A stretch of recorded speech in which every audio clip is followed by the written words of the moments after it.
Okay. All right, guys.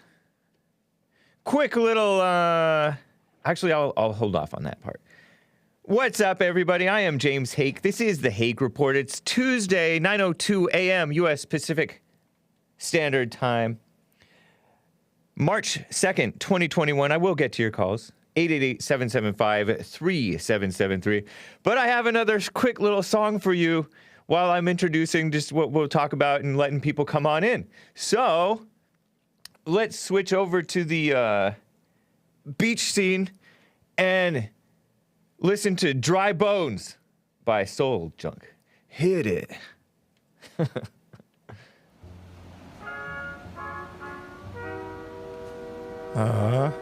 Very nice.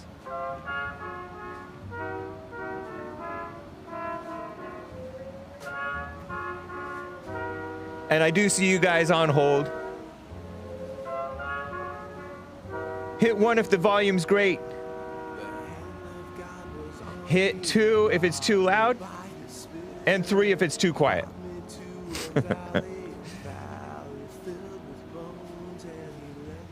Nice Christian music. I like Christian music.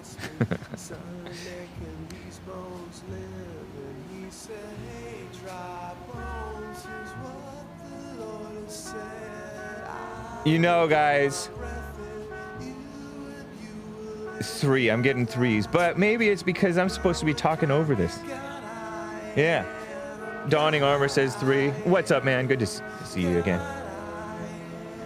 So, yeah, we keep it kind of quiet because I like to talk over the music.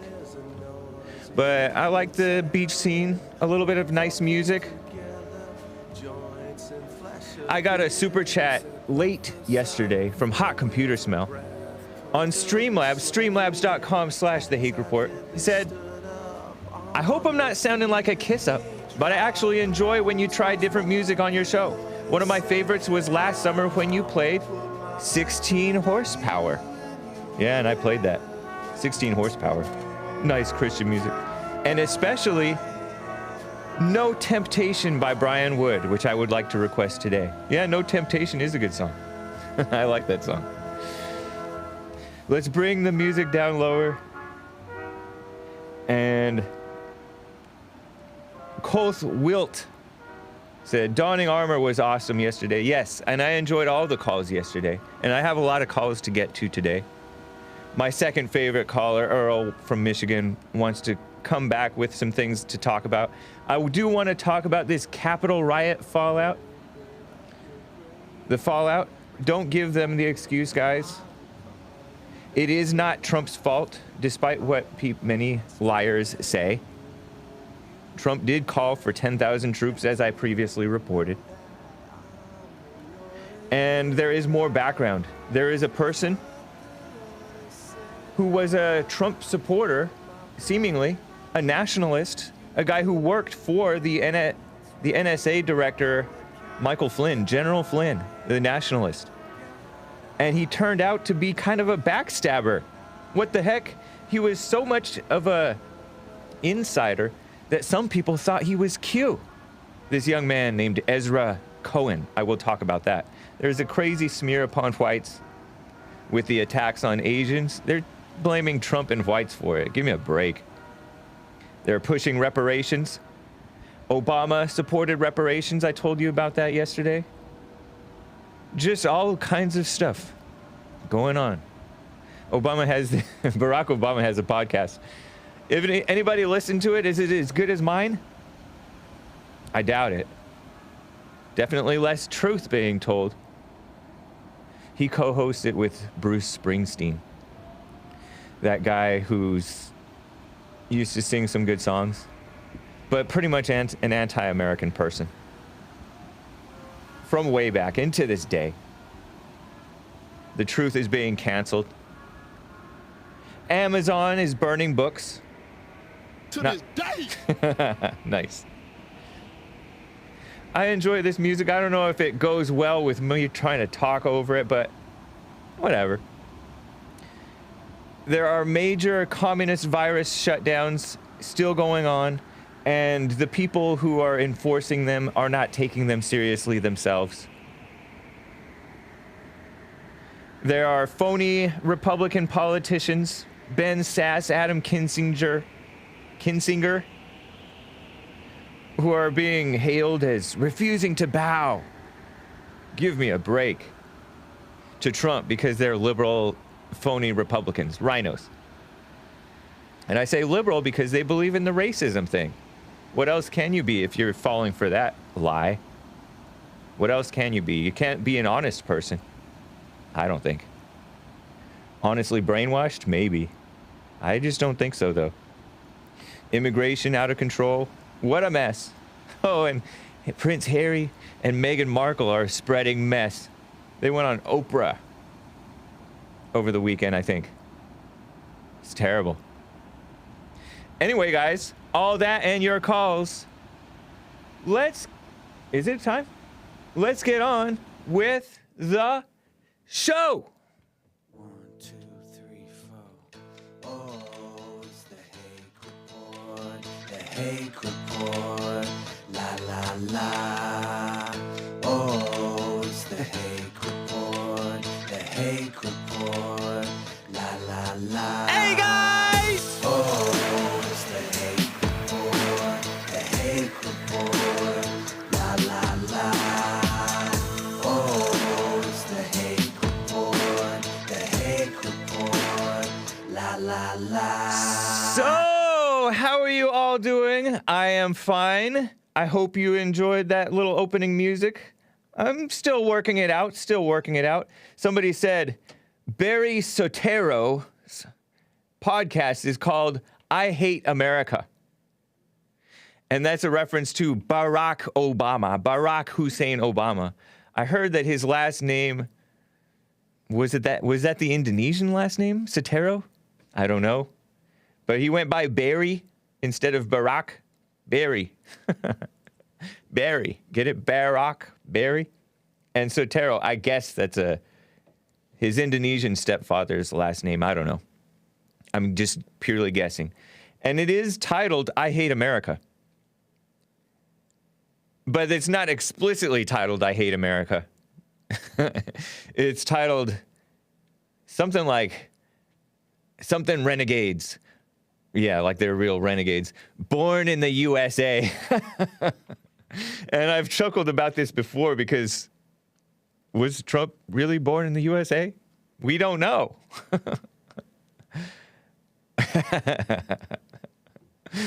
Some people have other possible names for the title of the podcast that I will not repeat.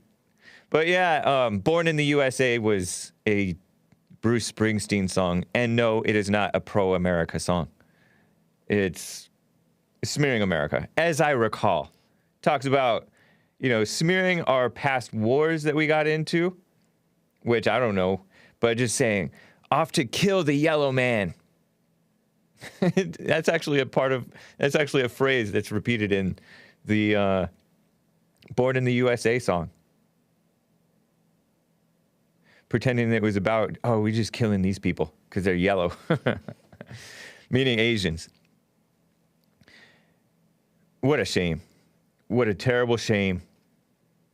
So, before I get to calls, I want to give you guys some information and a little bit of commentary about this Capitol riot situation. There's a hearing going on right now, a boring hearing with the so-called Senate Judiciary Committee, which their chairman is this guy, Dick Durbin. Dick Durbin, who's been in the government for ages. He's a senator from Illinois, a Democrat, of course, right? And they're interviewing this guy who many people have been calling to fire, for President Trump to fire, named Christopher Wray. I'm having to turn off my Wi-Fi, make sure that my Periscope continues. Let me know if there's any buffering, guys. Press 1 if the stream's great, 2 if it's awful, which you wouldn't be hearing me anyways, and 3 if it's a little spotty, but okay. But Christopher Wray is the director of the FBI. He replaced the other sleazy scumbag rhino, and Christopher Wray is indeed a so-called Republican. He's like 54 years old or so. He's a rhino. He was under George W. Bush administration, and he believes in this racism thing. And he said that didn't he say that whites are the major terror threat to America? Whites. Give me a break. Many other people have said similar things in the swamp. I mean, the government. But this guy, people have been calling for Christopher Wray to be fired. Many people. Many conservatives on the right. Decent people. Christians. And Trump never fired him. Trump already fired James Comey. James Comey was the guy who preceded Christopher Wray. What's that tell you about the FBI? At least at the so-called leadership level. I think a whole bunch of lower level people are a bunch of blind, brainwashed liberals just like these guys. Another rhino. Did you know that Comey is supposed to be a Republican? A total rhino. The Bushes didn't even support Trump, so it tells you what type of people these people are who call themselves Republicans. Being Republican doesn't mean you're on the side of what's right anymore. I don't know if it really ever did, because a lot of these people are just utter phonies. Sickos, lesser evils, right? People think there are people, but anyway, with regard to this riot thing and showing up to these protests, don't give anybody the excuse. You know, you hear blacks being told regarding cops, don't give cops the excuse to hit you or to handle you roughly. Don't give them the excuse. But blacks can't help themselves. And nowadays, there's a very few of whites who are falling for the same trap, given the excuse. And some idiots think, oh, the side who riots gets the grease. The squeaky wheel gets the grease, right? So the side who riots gets what they want. That's not the case. And their reasoning is, oh, Black Lives Matter and Antifa, they riot.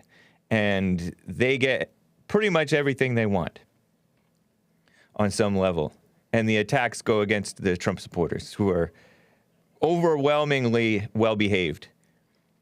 No, it's the side of great evil that gets what they want. Have you noticed that? They get rewarded by the side of lesser evil. The Democrats get rewarded by the rhinos, the Republicans, who are still evil, but they're just so-called lesser evil. That's why that's why you don't really vote for the lesser of two evils if you can help it. Because it never works. The lesser of two evils never works. Just the lesser evil only ever gives way to ever-increasing evil. The FBI director, Christopher Wray, according to the Epoch Times just today, said that the January 6th Capitol breach was domestic terrorism. It's ridiculous.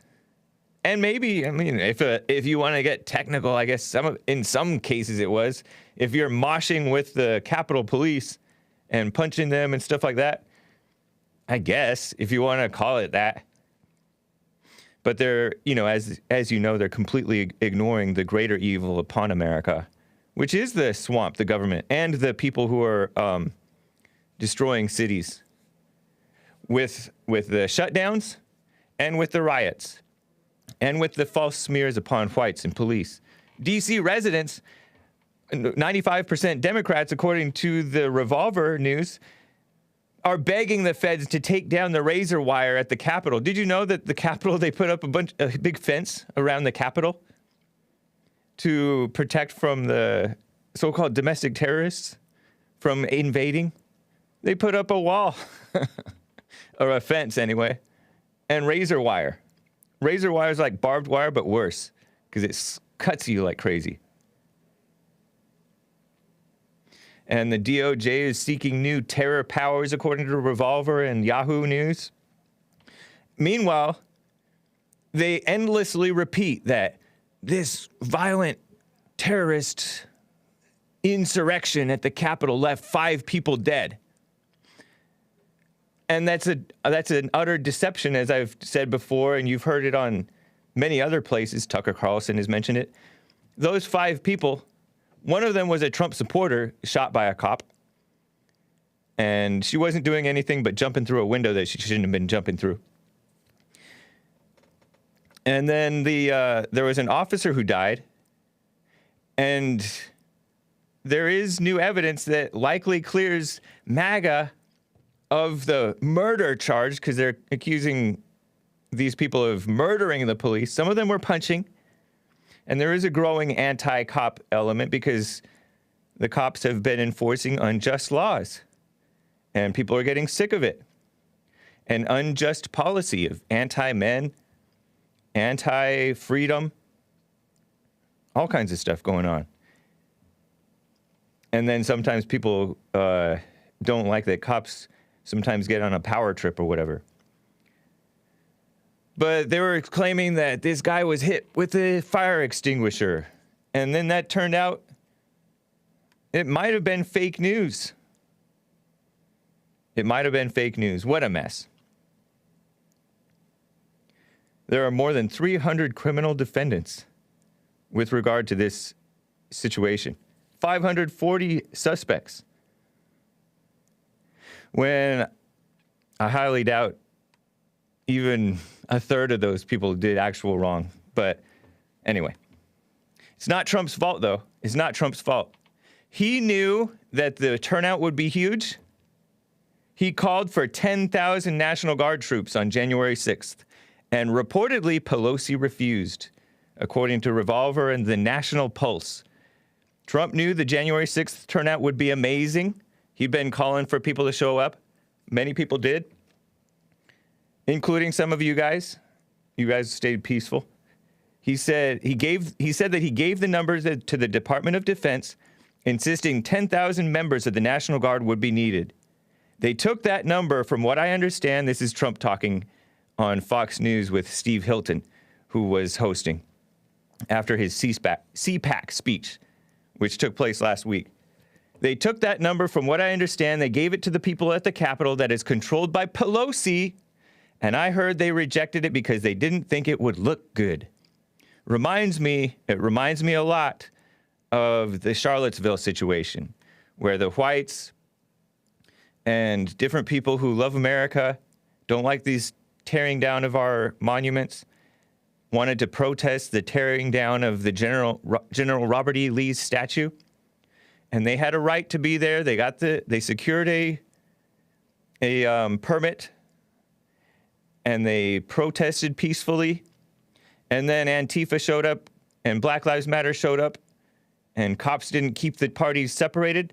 So Antifa and Black Lives Matter pepper sprayed the whites, attacked them, physically attacked them, hit them and their cars with poles and sticks. And one of the guys freaked out and drove into a crowd, one of the white guys. A guy who'd had crazy anger issues between himself and his mother and all kinds of stuff going on. Anyway, it was a setup. The cops stood down. The news confirmed reporting, by the way, Trump's comments follow reports that Pelosi discouraged the Sergeant-at-Arms from deploying the force in an implausible timeline whereby Pelosi approved a request from the National Guard before it was even received by former Sergeant-at-Arms Paul Irving. The news confirms reporting from Vanity Fair, the far-left enemies of America outlet Vanity Fair, mostly ignored by the mainstream media, that acting Secretary of Defense Christopher Miller recounted Trump repeatedly telling people they'd need 10,000 troops. Quote from the Vanity Fair article. On the evening of January 5th, the night before, a white supremacist mob stormed the Capitol in a siege that would leave 5 dead, which is an utter lie, right? The acting Secretary of Defense Christopher Miller was at the White House with his Chief of Staff, Kash Patel. Let me show you this Christopher Miller guy. I have a picture of this Christopher Miller guy, who was the acting Secretary of Defense. This guy, so he talked with this Vanity Fair reporter, like this Vanity Fair reporter was hanging out with him. And this guy says that he and this Kash Patel guy, who's a wild-eyed assistant of his, Indian or something like that, They were meeting with Trump on an Iran issue, Miller told this reporter, Adam Karowski. There's a Kash Patel. Believe it or not, he's like a talented lawyer or something. He reminds me a little bit of, he has that boomer stare. Reminds me of Cortez or me with those wild eyes. But anyway, he's like I don't know. I don't know much about him. But he was the chief of staff under Christopher Miller, acting Secretary of Defense. So Adam Siralski is this far-left Vanity Fair reporter who's smearing whites, right? White supremacists. Where were the white supremacists in the Capitol? I don't know any. He rode shotgun with Miller in his last days in office. The conversation, though, at the White House with Trump and this Secretary of Defense switched gears. The president, Christopher Miller recalled, the president asked how many troops the Pentagon planned to turn out the following day for the Capitol protest. It was a protest planned, right? Stop the Steal rally, as they called it. We are going to provide any National Guard support that the district requests, District of Columbia, run by Nancy Pelosi. I hear that she's in charge because she's what, the House Majority Speaker of the House? Yeah. I guess the Speaker of the House is in charge of the National Guard. And District of Columbia is also under that mayor, that black female mayor. Anyway. And Trump goes, you're going to need 10,000 people, according to Christopher Miller. And he says, no, I'm not talking bogus speech. He said that. And we're like, maybe, but someone's going to have to ask for it. At that point, Miller remembered the president telling him, you do what you need to do. You do what you need to do. You're going to need 10,000. That's what he said. Swear to God, said this Christopher Miller guy. So, see, Trump was looking out for America as always. As always. An event king. By the way, the title of this dumb Vanity Fair article is a quote that says, the president threw us under the bus. And I have a picture of this guy who said that. That's a quote from Ezra Cohen. C-O-H-E-N. Cohen. Ezra. Actually, his name is Ezra Cohen-Watnick. It's a hyphenated last name. Cohen-Watnick. What a name. And this guy was with the Trump team for a long time. He was like a protege of what's that guy's name? The NSA director whom Trump fired for so-called lying to the Pence. No, not Wolf. He looks like a protege of Chad Wolf. No, this guy's a nationalist. What again? What was his department? The NSA director. Oh, man. National Security Advisor, Trump guy, Flynn. This guy was a protege of Michael Flynn, General Michael Flynn. This Ezra Cohen-Watnick. By the way, he married a woman named Rebecca Miller. I don't know if that's any relation to Chris Miller or what, Christopher Miller, in November 2016 in a Jewish ceremony. And by the way, some people believe that guy was Q, this young 34-year-old, whatever his name is. But he's another of the top confidants of this Christopher Miller guy who said that Trump repeatedly said, you're going to need 10,000 troops. But this Ezra Miller guy said the president threw us under the bus. Ezra Cohen-Watnick. And he was like the under guy for the National Security Council or whatever. He was basically in the government, in the Trump administration. And I think he might still be in the government now under Biden. Interesting. Some people believe this guy was Q, exposing the pedophiles and helping Trump to take down evil people. But he said the president threw us under the bus. Look at this guy. Are you QAnon? One of Trump's officials brushed with an internet cult gone horribly wrong. This was after the Capitol situation. Ezra Cohen-Watnick said The president threw us under the bus. And when I say us, I don't mean us political appointees or only us Republicans. This guy calls himself a Republican. He threw America under the bus. He caused a lot of damage to the fabric of this country. Did he go and storm the Capitol himself? No, but he, I believe, had an opportunity to tamp things down and he chose not to. And that's really the fatal flaw. I mean, he's in charge. And when you're in charge, you're responsible for what goes wrong. What a snake. Very disloyal. Cohen-Watnick. Ezra Cohen-Watnick. And Trump had saved this guy before. In March of 2017, Lieutenant General H.R. McMaster, who was a Trump appointee, and he was a mess. He turned out to be a mess. He had told Cohen-Watnick, the senior director for intelligence programs at NSC, the National Security Council, that he would be moved to a different position after CIA officials had pushed for his ouster. CIA officials. Deep state. According to Politico. Trump overruled this decision after Cohen-Watnick, who was 30 at the time, appealed to the White House advisors Stephen Bannon and Jared Kushner, Trump's Jewish son-in-law, Politico reported. Citing two people with knowledge of the episode, Cohen-Watnick had become close with Bannon and Kushner while working on the Trump transition team. He was recruited to the transition team by McMaster's predecessor, Lieutenant General Michael Flynn, who resigned as the National Security Advisor. Wow, McMaster was in charge of the National Security, the NSA, right? Or whatever it is. National Security Advisor. Man, what a mess. Terrible. So Trump saved him, and then he turns around 4 years later and backstabs him, claiming that Trump threw America under the bus. What are you even talking about? I wonder if that's just him being politically correct so he can keep his job up in D.C. I don't know, but that seems very disloyal to me. What a shame. Anyway, I'm going to get to more on the smear on whites and all that stuff, but I had to share that information with you. Just some interesting side notes as you see. I don't know if you're even paying attention, honestly. I don't know who really even cares about this Capitol thing except for people who are all into politics and really hate Trump.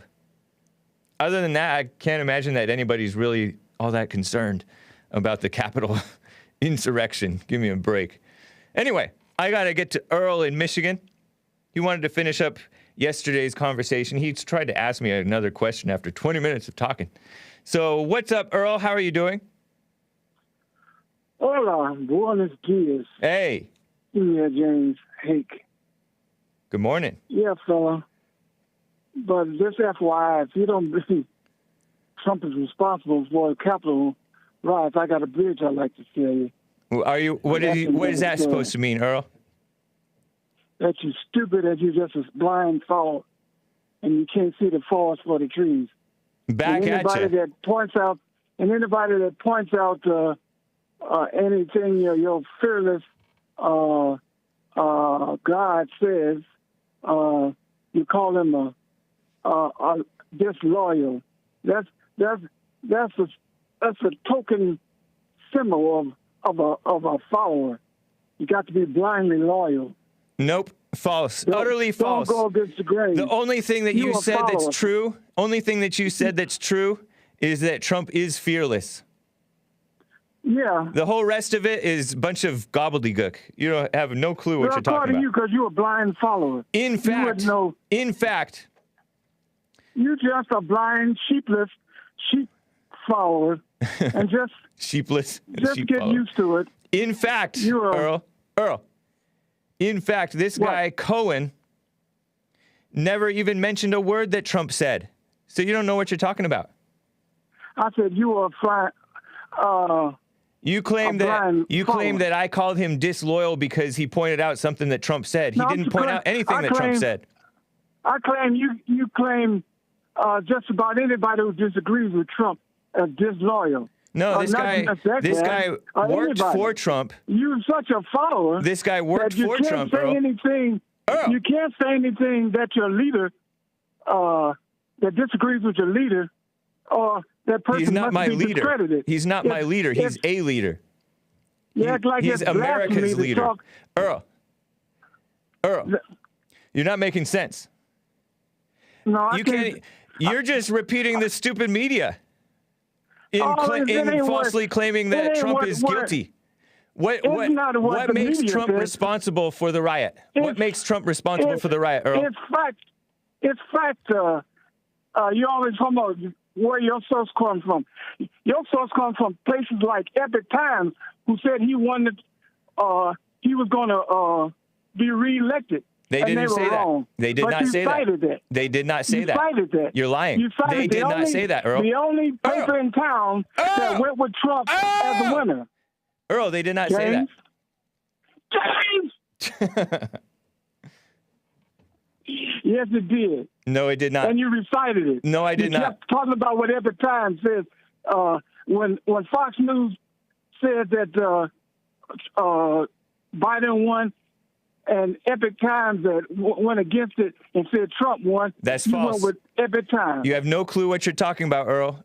No, it's on I'm going to tape, put you fella. on hold if you don't be It's quiet. your own words. I'm going to It's put you your on own hold. words. Okay, I put him on hold. What the Epic Times said, election outcome unclear as litigation and other questions rise regarding the election. Election outcome unclear. It was unclear. It never said that Trump won. So, Earl, you're a liar. No, you're just wrong. Go back to your tape. No, you're just wrong. You figured out. Also, you said, what did Trump do? Well, one thing he did, you know, that protest. Did you know, Earl? Did you know? Did you know? Did you know? Man. No, be quiet. Are you trying to detract me again? Yes, be quiet. Are you trying to detract me? Yes. So I won't tell what I was going to say? Yes, hold your thought. Hold your thought. No, I can't hold my thought. Yes, if you can. distract me with a question or something. Yeah, you can hold your thought. No. Did you know? Just listen to what I was just going to No, I'm not going to listen to you. And No. you hold. I'm putting him on hold because I want him to answer this question before he goes on with his mess about accusing Trump. Earl, did you know that Trump called for 10,000 troops to be at the Capitol repeatedly? I don't believe that was 1 second. Okay, I'll tell you why. did not know that. All right. I'll tell you why. Okay. You notice, as I was going to say, the protest was originally scheduled for around the 22nd or the 23rd. No, it was scheduled for the 6th. Trump and his administration had them change the date to January the 6th. And so they had to go back, change the permits that was for the 22nd and 23rd, change it to the 6th. And Good. when he did change it to the 6th, they only had permits that covered a certain area. One of the areas that didn't cover was a march to the Capitol. So Trump was not the only one pulling permits to the protests. No, he didn't hold the permits. I said he had the organization that was organizing change their He date was not. of What the makes you think protest. that he was in charge of those organizations? He didn't have to be in charge. They just responded to his request. And Earl, what's Because wrong with having a in Trump's- Earl, in Trump- Earl, what's wrong with having in a Trump's protest? order- What's wrong with having a protest January 6th? That's the day that Congress is supposed to have their joint session. We want to have a protest that day. There's nothing wrong with having a protest on that date. So what's wrong with having a protest on January 6th? Because, just like you said, it didn't do Trump any good to have a protest on the 22nd or 23rd because the deal would have been done on the 6th. And it wouldn't benefit Trump The one 22nd iota. or 23rd So he had of to December? have it changed to the 6th. And so it was only in Trump's benefit that they needed to stop the count, stop the process on the 6th. In no way does that prove that he's remotely responsible for the riot on the 6th. Nothing And then about he that said- proves And anything. then you said that he had Even if that's 10,000 true, which you seem He to have wanted these folks- you seem to have the story confused anyways. But that means you said nothing. He wanted to have the troops a guard there for his own people that he purposely arranging. You wanted National Guards there to go against the very people that he wanted to assemble on the 6th. That makes Another no lie, sense. Earl. Another lie. That makes no sense, Earl. bro. You make no sense. That's why your world doesn't make sense. Earl. Shut up, cheap. Earl, the National Guard isn't to go against the protesters. It's to keep the peace, to protect the protesters from the people who may get out of hand. Duh. What? You said his people is not known for getting out of hand. Who was it going to protect Very them from? true. But when you have huge numbers, like Trump knew that there was going to be huge numbers, that's when you bring troops in to keep the peace. Because when you have huge numbers, you're bound to get some bad apples. Like the Proud Boys, No. like the Oath Keepers. Proud Boys like, and Oath Keepers are not bad QAnon, apples. Like QAnon are just the well-behaved. Boogaloo Brothers, like all those. Earl, you gotta calm down. Proud Boys, Oath Keepers, QAnon. Every now and then you may get some nuts in those groups, especially QAnon. I don't know anything about them, but I hear that they believe stuff that's not true. But with Proud Boys and Oath Keepers, those are generally well-behaved, well-disciplined people. So you're smearing innocent Americans, Earl. You should be ashamed of yourself. And right-wing racists. All right, thank you. Very nice. Boring. Let me get to Rick in Hampton, Virginia. Rick, how are you doing? Rick is not ready. Somebody check on Rick for me. Asmodor says, Earl screeching like a triggered little girl. Yes. Earl calling anyone else stupid is the pot calling the kettle an N-word. It's true. I'm going to get to Earl in a second, but I got another super chat on trovo.live/the Hake Report. I screenshotted it. Let me just pull this up. Cobra Koi 99 says, Hake, I was late to the show. Can I get a, hey guys, soundbite? And he laughs. Nice. Yeah, you just got that. Thank you, Cobra Koi, for the support, as always. Let me check on Rick in Hampton, Virginia. What's up, Rick? How are you doing? Man, this is my brother, but I hit my mute button by mistake. I'm sorry. I apologize. Okay, no worries. Man, I'm telling you, now here's why I love to hit liberals at. Like, for example, liberals, they always say the rich ain't taxed enough, right? Right. So I had a friend of mine that hit the lottery, $250,000. So now, I said, if you had been under President Obama's tax, you have been taxed at a 39% rate. But Yep. President Trump dropped it down to 32%, and good thing that you got in just in time, because this probably going to be before Biden probably raise them back up to about 40%. Crazy. And this is the reason why you look for a loan, because you may become wealthy one day. Because the way the Democrats do, they want to keep you thinking you'll never get to where you'll be poor, depending on the government, the rest of your life till you get your grade. Right. And they don't think about this. That's a good example, man. Now they ducking and dodging, talking about how they're going to avoid taxes. Well, I say, this is what you voted for. Right. And it can't. It's a shame. Now, yes, and she's looking about at least 32, at least about, like I said, thank God for President Trump was dropping the federal taxes down.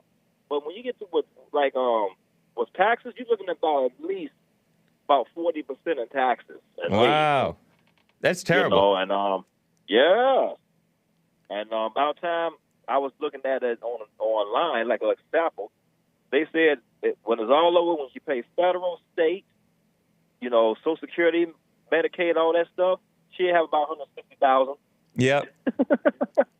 It's terrible, man. Yeah, I mean, that's what y'all said. That's what the guys vote for, so that's part of the deal. And, yeah, so, President Trump. Yeah, so, You don't hear the media talking about that. And guess who else is quiet too, Brother James? Who's that? Cuomo prime time. Oh, yeah. Yeah, you don't hear them screaming now. Yeah, these CNN should be ashamed of themselves. They support all kinds of evil. I talked about how they're pushing this Women's History Month stuff, and nothing that they're citing in women's history is anything good. It's all about pushing for the right to vote, which what good has that done? They've only elected more progressive, so-called progressive leadership since women have been voting. They've been overwhelmingly been supporting communism. They've become useful idiots for evil, and they're more miserable than ever. So nothing good about women's history, but CNN is pretending that it is, and they're pretending that, oh my gosh, I saw some numbers about homosexuality on the rise. Yeah. And it is through the roof amongst the younger generations. It is crazy. You know what, Jay? Yes. I'm sorry, go ahead. Go for it. You know, I got to say, man, it's due to no fathers being at home, man. Like, the men are attractive to act feminism, man. Yeah. And to me, most of CNN, man, to me, they tend to be beta males. Stay close to your phone, Rick. Okay, I'm sorry. Most of the men in CNN, they tend to be beta males. To me, they tend to overreact, get to screaming at you when you disagree with them. I know. Their top two people are radical homosexuals who just do nothing but smear Trump. Anderson Cooper and Don Lemon. Don Lemon used to be somewhat fair-minded, even though he was homosexual. Yeah, like we thought, at one time. He at least riots are bad, right? And then I think that former communist, and I say former very loosely, he's probably still a communist. Van Jones got mad at Don Lemon for saying riots are bad back in 2014 or so. But yes, according to a Gallup poll in 2020, Americans' LGBT self-identification by generation, Gen Z, ages 19 to 24, they call that, 15.9% are LGBT. Told you, it's been, they're pretending like it's cool. I heard that during the Roman times, they were pretending that, well, not pretending, homosexuality was through the roof during the Roman times at the end of the Roman days. Millennials, 9.1%, that's ages 29 to 40, which I seriously doubt these numbers, right? But that's what they're pushing. Generation X, which is 41 to 56, ages 41 to 56, 3.8%. Baby boomers, 57 to 75, 2%. Traditionalists, ages 75 and older, 1.3%. I mean, partly that's because they don't live as long. It's not good for you to be LGBT because you tend to live self-destructively. That is a self-destructive mindset to take on. But more adults, more U.S. adults, according to Gallup, identify as LGBT than ever before. They're trying to say 16%. Some UCLA guy is promoting it. That was from a CNN thing. And they're pretending, they're going to pretend, of course, that, oh, that's just because they got rid of the shame about it. See, probably all 16% of traditionalists are homosexual too, but they're just ashamed of being who they are. But that's a lie. It's not who you are. It's a perversion that you've taken on. You can't control yourself. And they're promoting it as decent, putting the idea in people's heads, and they're promoting pornography and all kinds of degenerate practices to just pervert you. And you tend to get worse. You tend to get more and more perverted. What a shame. Yeah, because you know, one thing about sin, you give it a little bit, you know, like if you stick your finger, then sin gonna pull your arm in there. Yeah. And like to pull your arm in there, then it start putting half your torso in there. It never gets enough, man. Right. And you know, and evil only grows. Right. You're right. It grows, James, and that's why I can't. Now you say you got pastors supporting this. Yeah. You know what I mean? Yeah. Very misguided. And they think that they're showing love. They think that they're showing love instead of hate. Well, it's partly because the conservatives don't have perfect love. They don't show a true contrast. Yeah, I think in part. We get angry. We conservatives get angry because maybe we like get so sick of them because they control everything, James. You know, they control the media. So when the conservatives try to be heard, then they twist what we say. Of course. So they don't let us talk at all. Yep. It is a mess right now. Yeah, man. It's almost hard. But, you know, even with if President Trump runs, I'm still like this, James. They don't solve that Dominion, the Smartmatic stuff, man. That software. It's still over. Wouldn't you agree? You know, those software companies, Dominion and Smartmatic, the voting systems places, I think that they are calculated because they're suing Rudy Giuliani, Sidney Powell, like Fox News maybe, and different people who've called into question the election results and tried underhandedly accuse them, if not outright accuse them of helping change the results of the election, right? They have the mainstream media on their side, and that has influenced, and they have the establishment government on their side, and the judges. So many of the judges are not willing to scrutinize what the establishment narrative is. So it's a calculated risk to sue these people because they're not going to get found out if they were guilty of anything. They're not going to get found out because everybody says, la, la, la, nothing wrong here. Move along. Yep. Where's your evidence? Right. You don't have enough evidence. And it can be the evidence right there. So that's what I'm saying, James. Yeah. How can, if they don't solve that, man, they're going to do much. Use the next presidential election. Yeah. And it's Smartmatic and Dominion. I don't know if they did anything shady with regard to the election machines or whatever, but I do know you can look at their Twitter account. It's just a bunch of liberal, what is that called? Diversity mess. They support liberalism. They don't support what's right for America. They're not for honesty. When they say diversity, James, the only thing that tells me is they want this. It's a new way to tell you to accept sin. Yeah. Yep. Yeah, that's true. That's all I look at. A new way to tell you to accept sin. Yeah. That's the only thing that diversity mess me, man. And did you hear about? I read online, man. An instructor got fired in New York from saying a woman is a woman and a man is a man. Yeah, I heard that too. They suspended them and stuff, and it's so funny, man. And when he said that, everybody said, "I can't back him because he's supposed to be racist."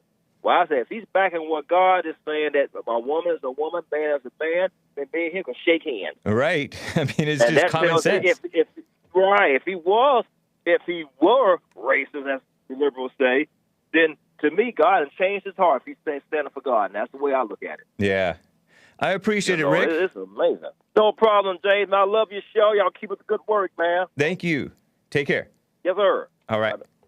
Yeah, I mean, look at the other guy who came out of Dominion and Smartmatic. Oh, Coomer. Eric Coomer. He was a mess. If the reports about him are true in his Facebook page, he's a far-left liberal guy. Graduated from Berkeley with a degree in all kinds of, crazy engineering, right? Very smart guy, but very liberal. Dumb liberal in terms of that. Unwise. Very unwise. I want to get to BC in New Jersey. I think he's the one who called in at the tail end of the show yesterday. BC, what's up? Mr. Hake, what's going on, buddy? Not much. How are you? Good, yeah. I was your last caller. I only had 30 seconds, but it was still an enjoyable 30 seconds. Yeah, great call. But glad to be on. I actually had a question for Mr. Earl, and it's a shame that he's gone, but I'll throw it your way anyway. Yeah. First of all, you were talking about Anderson Cooper at CNN, and a few know this, but did you know he's a Vanderbilt? Oh, he married, did he? Oh, yeah, he's the son of, what's her name, Vanderbilt. Yeah. Yeah, he's a Vanderbilt. What does that mean? What is a Vanderbilt? What are they known for? Vanderbilt's known for steel. Oh, okay. They're in charge of steel, the steel industry. They're a major part of the steel industry.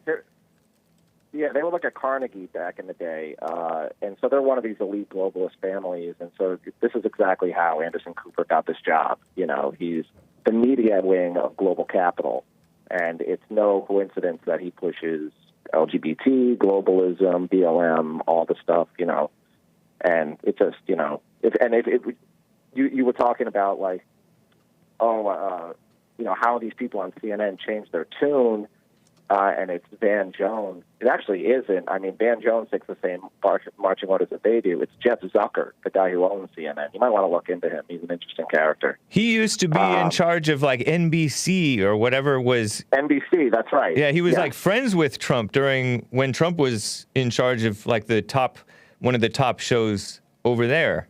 Oh, well, when The Apprentice made him money. Yeah. Trump, right? Right. Yeah. Isn't that funny how that works? When it comes to politics, they're bitter ends. You know, Jeff Zucker is not a nationalist, let's say that. Or he's a nationalist for a different country, if you catch my drift.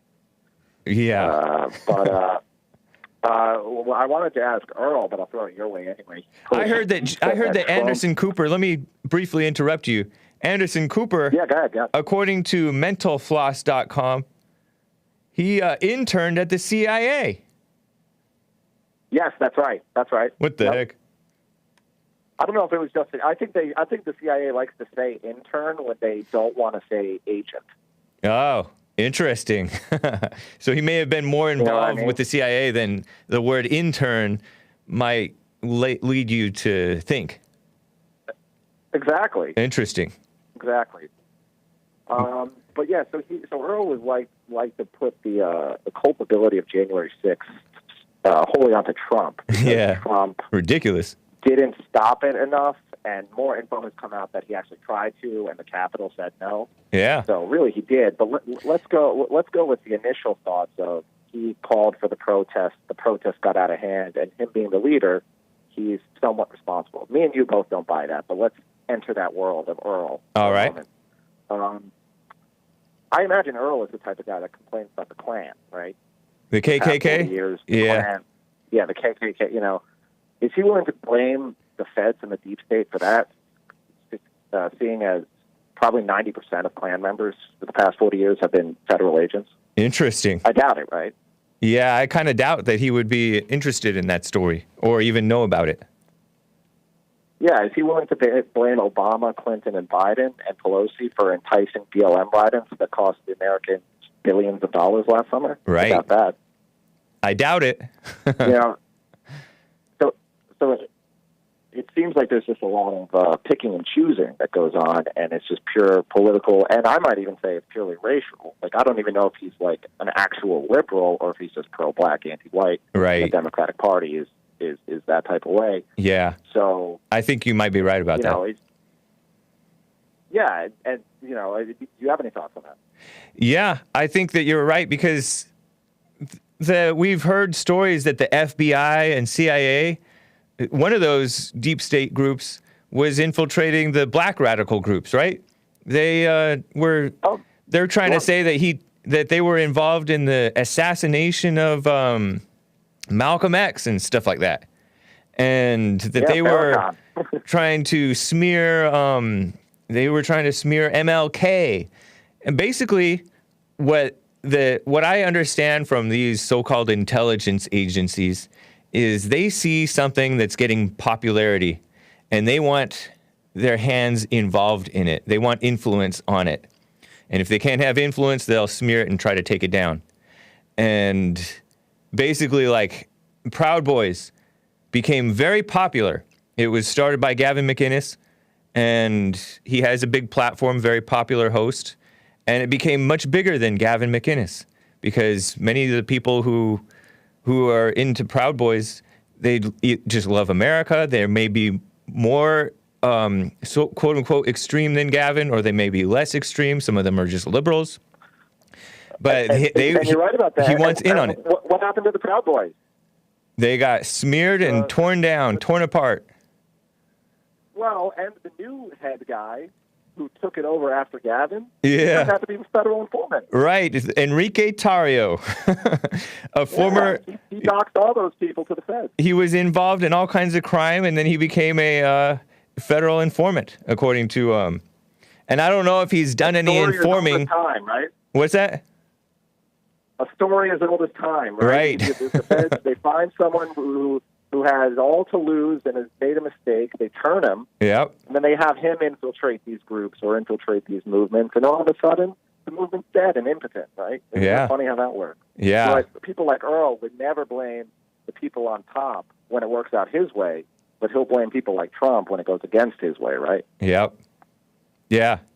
Blind person, just a sucker for the mainstream media as long as the mainstream media is against whites and decent people. Absolutely. You diagnosed the problem perfectly. It's the same people who complain all day and night about Nixon. What did Nixon actually do? Oh, he laid, he was listening to the political opponent's calls. I'm sorry, didn't Obama do that and get caught? Right. Yeah. Obama wasn't Obama spying on like the AP and other organizations?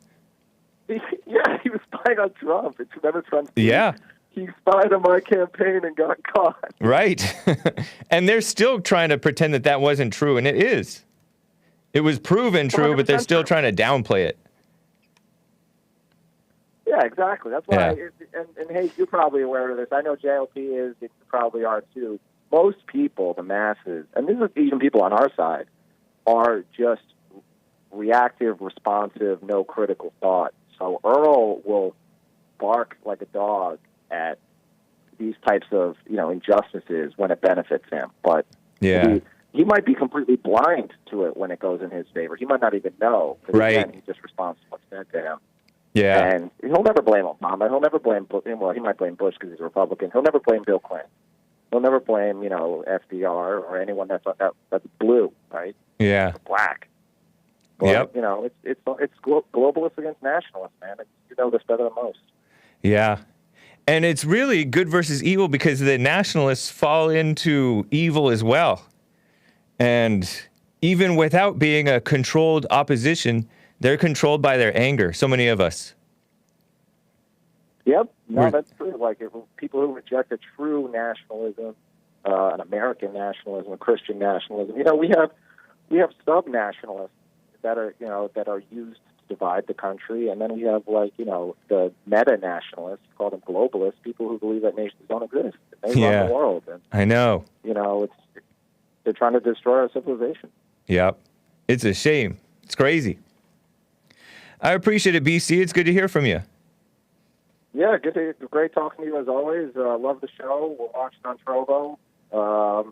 Keep it going, man. And hopefully one time I can get Earl on the phone. Maybe you can relay some of these thoughts to him if he's not listening. Yeah, that sounds good, man. Take care. All right. All right. Peace. Bye. Wow.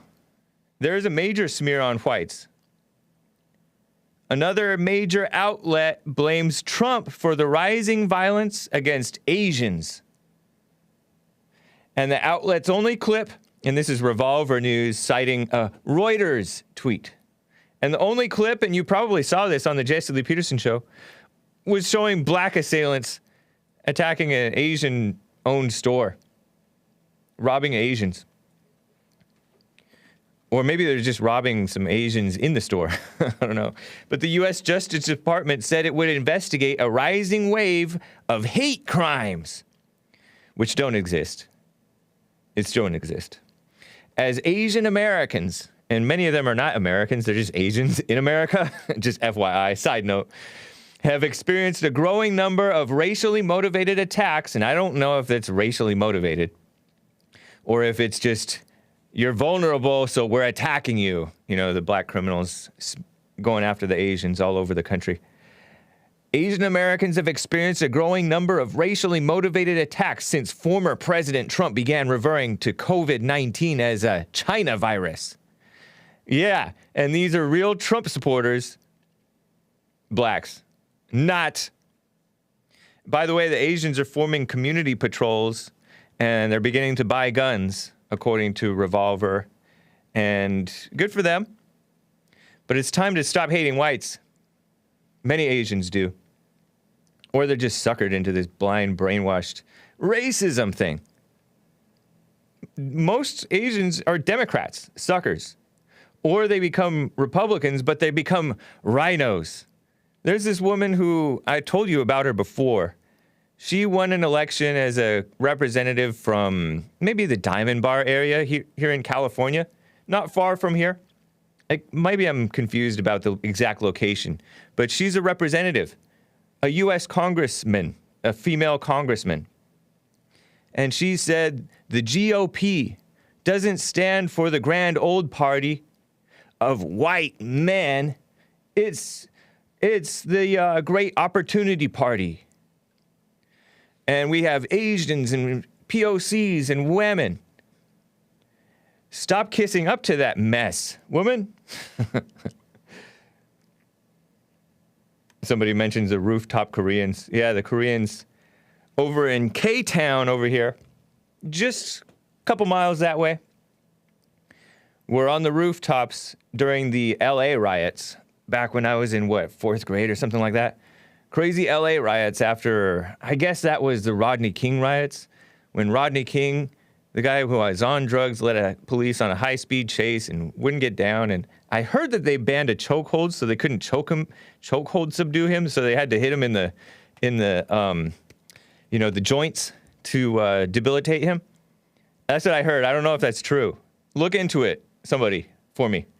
But, they beat him because he was non-compliant, right? And he was like was he on PCP? Yeah.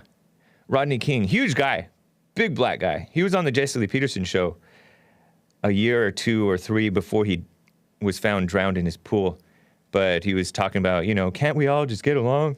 But there were crazy riots because the cops were not charged in that situation. I think it was a grand jury, all whites, meaning fair-minded people probably, right? Did not charge him. Anyway, the Asians protected their stores in K-Town and elsewhere with Uzis. Anyway, I'm going to get to this stuff about reparations as well as your calls. The lines are full, 888-775-3773. Oh, can I play that break music, the one that it's called Bring It On? It's a nice little 2-minute clip song. And then I will get back to your calls, guys. I have, next up, I have Ian in California who's been on hold forever. Wants to talk about an incident at work with a black teen. And the rest of you guys, hang tight. I will be right back.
I wonder why it faded out then.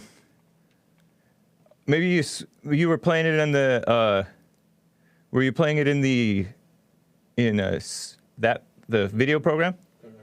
Because when you switched the view, it faded out. It didn't play the whole thing. No, it finished before I switched. But it didn't finish. Well, it played all the way through. It must automatically fade out itself then, because that wasn't the whole thing. Want to hear the end again? Yeah. Let's see. That's strange. Me? I'm through running. I say we stay here and fight it out. Yeah. I didn't fade it. I didn't do anything. That's weird. Yeah. Oh well. That's the reason I'm asking Joel about this. The engineer guy. Is because that's like my favorite part of the song, where it has that Army of Darkness quote. Army of Darkness is a horror movie? A comedy? Something like that? I haven't even seen it, but I like that quote. I use that quote anytime people try to tell me to leave LA or leave California. Although who knows, maybe I will eventually. Not that I have any intention to. I heard it, but it was very quiet. Yeah, Meave, that's how it hit. Yeah, the first time. It faded out as it was, I don't know. Anyway. Who knows? I can't wait until Jesse Lee Peterson becomes president and bans all computers. Yeah, basically that's Evil Dead 3. Go ahead and run home and cry to mama. Me, I'm through running. I say we stay here and fight it out. Very nice. Anyway, I want to get to Ian in California. He's been on hold forever. Ian, what's up? Hey. Hey. Thanks for having me back on. Yeah, thanks for calling and holding. Are you on speakerphone? No, I'm not. Are you on Bluetooth or headset? No, I'm in a small room. Maybe it's the echo. Let me open the door. Okay. Is that better? It might be better, yeah. Oh, okay. Yeah, sorry. It's probably because I'm in a small room right now. I'm at work, so. I appreciate you calling me from work. Yeah. So this is an incident that happened today, but, I'm a manager at a gas station. I actually work at 2 different gas stations I'm a manager at. Wow. And, yeah, I work 2 jobs. I live out here in the Bay Area, California. It's so expensive. It's almost impossible to live on your own. Right. And so anyways, I have a lot of incidents that always happen working at gas stations. I deal with a lot of people.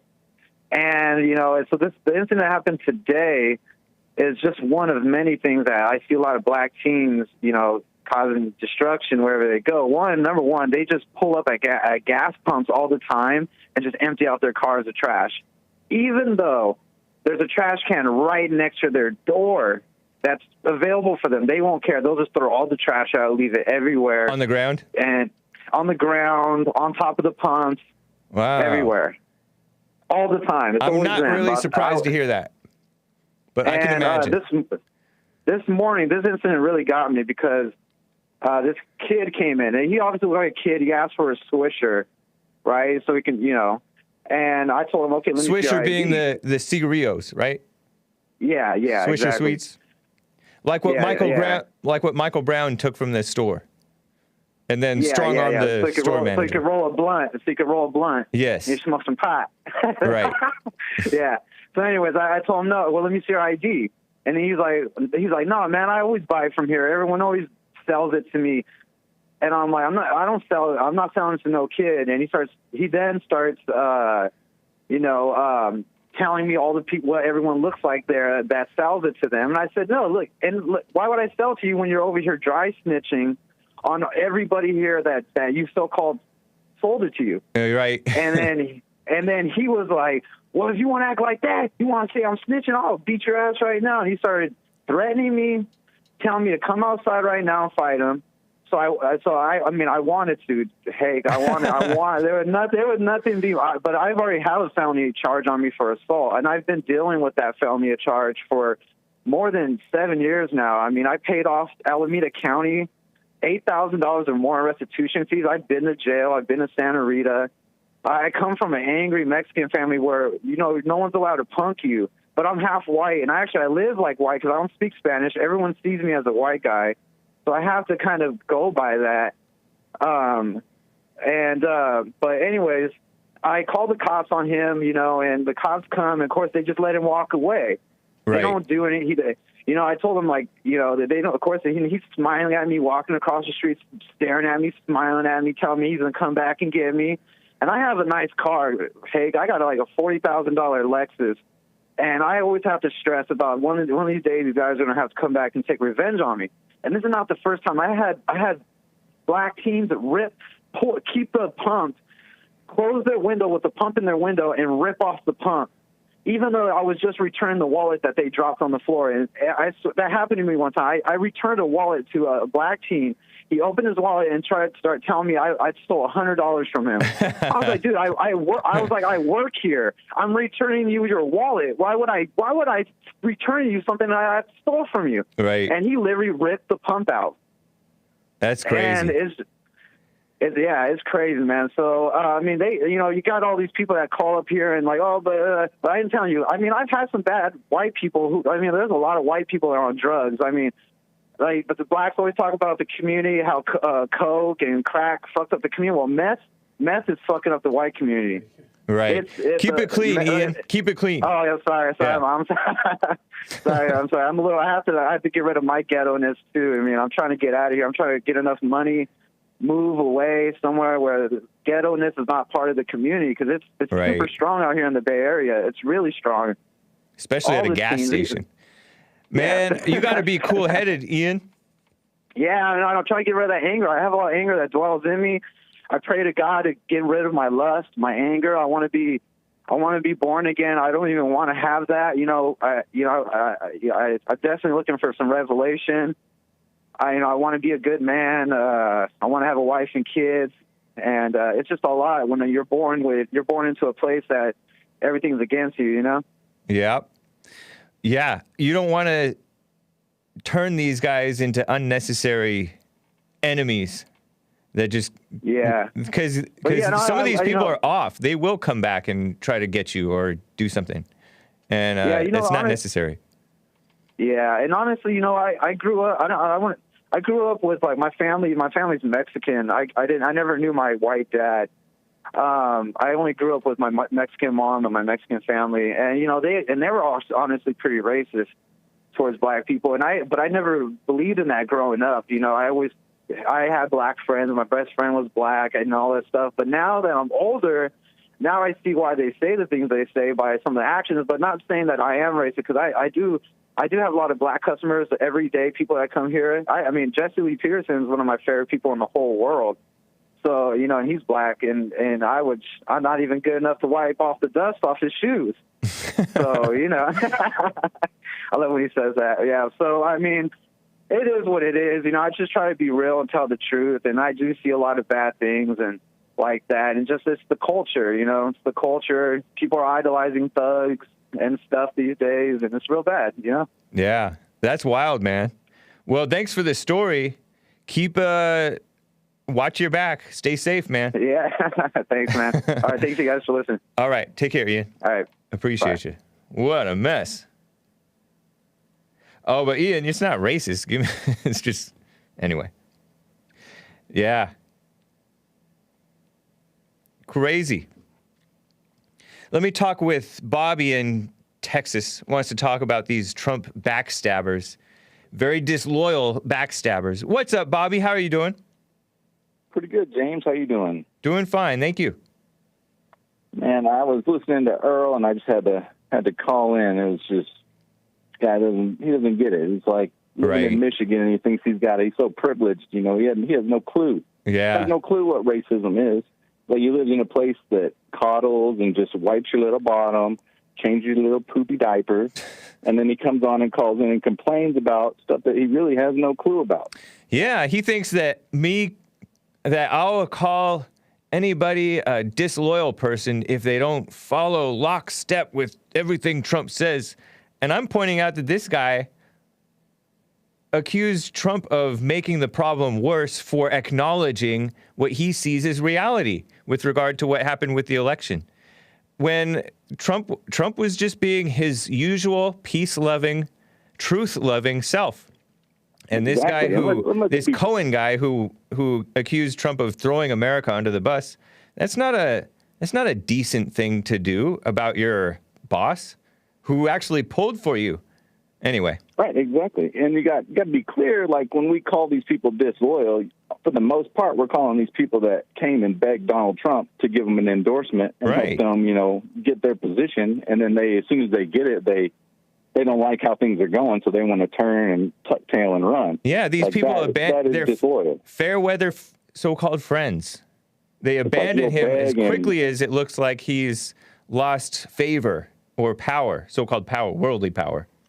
Like people like, who was it, Mitch McConnell that came in and he begged Donald Trump over and over, please endorse me for my position.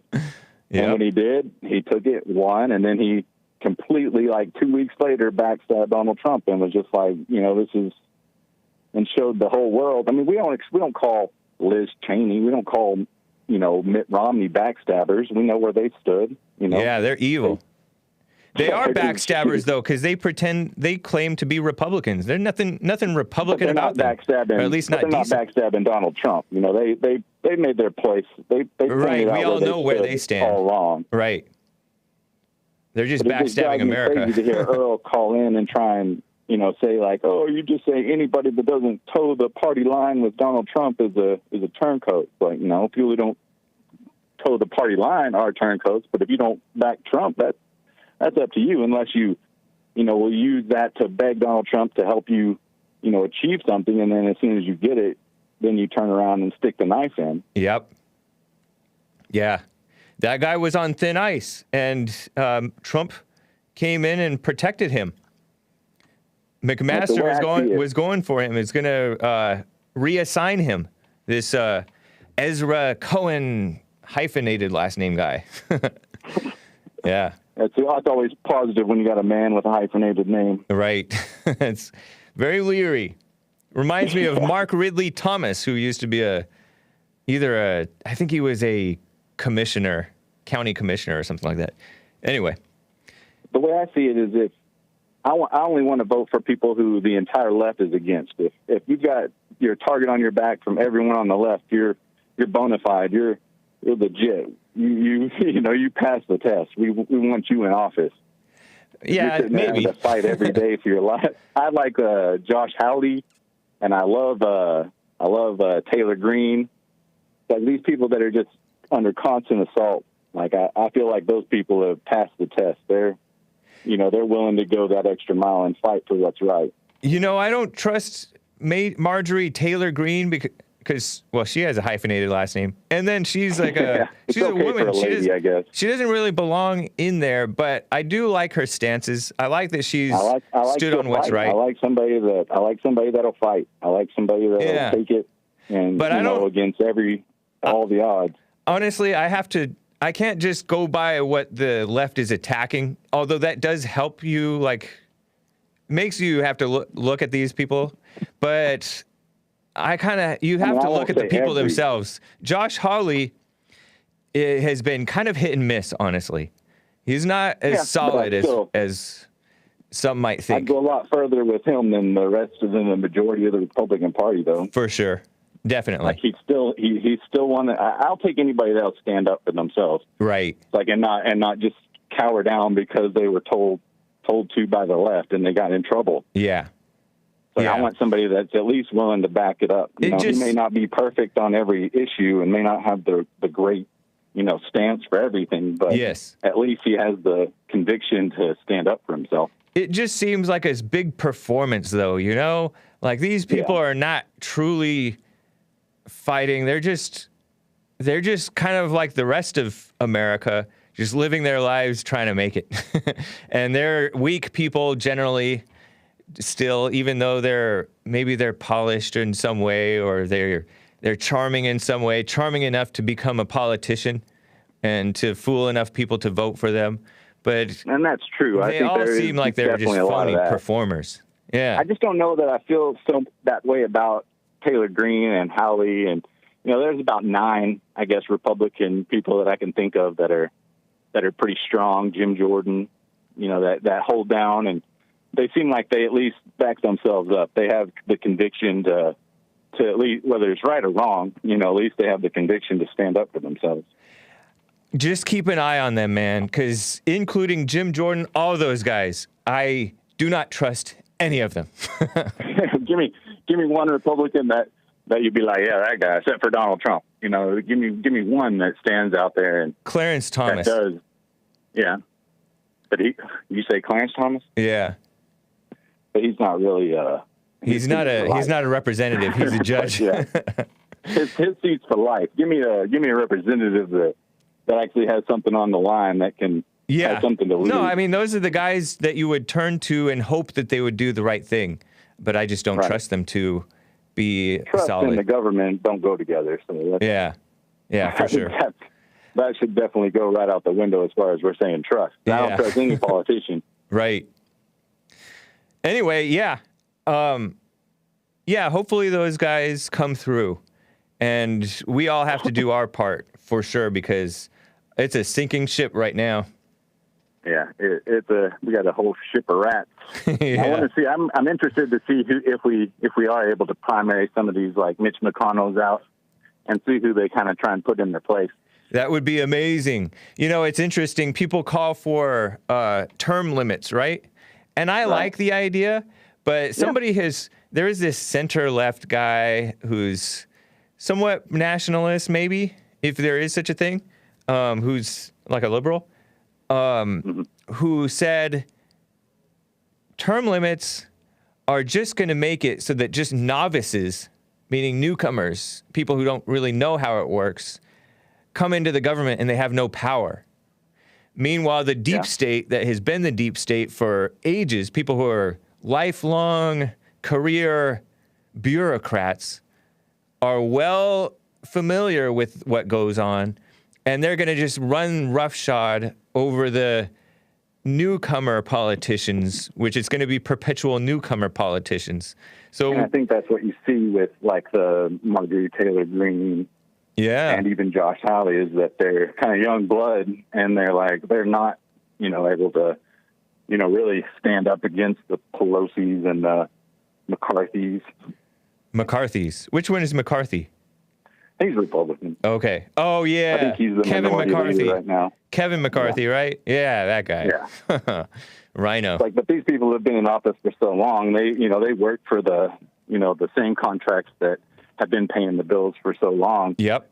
Like they know where their paycheck comes from and where their money comes from. Yes. Yeah. Interesting points, man. I appreciate it, Bobby. It's good to hear from you. Always a pleasure. All right. Take care. You too. I'm going to get to Ramon in San Jose next. The lines are almost full, one line open.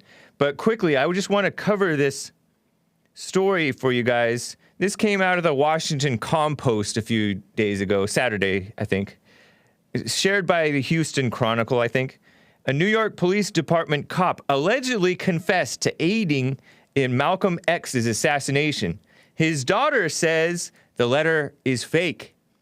It's written by Derek Hawkins. And I don't know anything about this Derek Hawkins guy. I know the Washington Compost is not exactly to be trusted, but they have this huge budget and huge agency that allegedly reports news, right? So sometimes they get some factual information that may be useful. Not that this Malcolm X thing it's ancient history, right? Malcolm X was assassinated. Wasn't he assassinated in like the mid-60s? Give me a break. But they're trying to say, oh, it wasn't the Nation of Islam who assassinated him, or members of the Nation of Islam. Yeah, 1965. Thank you, Joel. It was the FBI and the NYPD. So a letter purporting to contain New York Police Department's officer's deathbed confession about his involvement in the assassination of Malcolm X is a fake, according to the officer's daughter Friday, adding another wrinkle to the decades-long investigation into the so-called civil rights leaders' killing. And, I wouldn't put anything past the FBI, maybe even like the corrupt, well, I say corrupt, but I mean big organization like NYPD. Whole lot of politicians can get in there, right? Politicians, corruption. Yeah, it was a fake letter. Earl wrote it. Nah. Both MLK and Malcolm X were killed at 39. 39. 3 times 13 is 39. Conspiracy? I think not.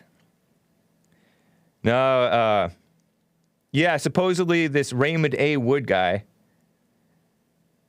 he purportedly admitted to helping arrest members of Malcolm X's security team days before the 1965 assassination. But Kelly Wood says in an interview with NY1, "My father is not a coward. He would never, ever ask anybody to speak on his behalf after his passing. If he had something to say, he would have said it when he was alive. I'm certain of that." I don't know. What a mess. Benjamin Crump and Wood's cousin Reggie Wood were pushing this release of this letter, allegedly.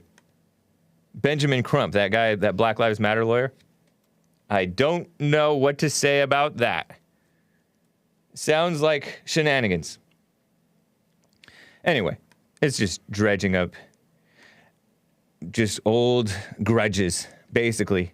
What is it any more than just a grudge if it's 4 decades later? Unless you get the people who pulled the trigger and any mastermind who may have been involved. Other than that, not interested. And honestly, still not interested. And I told you that Obama supports reparations. So does Biden. The Biden administration. They have this guy who's in charge of, I don't know, he's some top official. Cedric Richmond, who used to be in the House of Representatives for 10 years, from 2011 to 2021. Now he's with the Biden administration. And taxpayers would foot the bill to free tuition to historically black colleges. What a mess. All a bunch of victimhood and handouts and power and mess. Who was I going to get to next? Did he drop? Let me get to Ramon in San Jose, California. Ramon, how are you doing? Hey, man, doing all right. It's another day. Nice. Yeah, look, before I get to what I got, I was going to say about the last caller. He said another Republican representative. Yeah. Look into Paul Gosar. He's a good one. Oh, yeah. He spoke Arizona. He's in the... He spoke at AFPAC. Yeah, I really liked Steve King's speech. It was a good one. You know, I only listened to the first 5 or 6 minutes of Representative Steve King's speech, and I played for you guys 4 minutes of it about the South.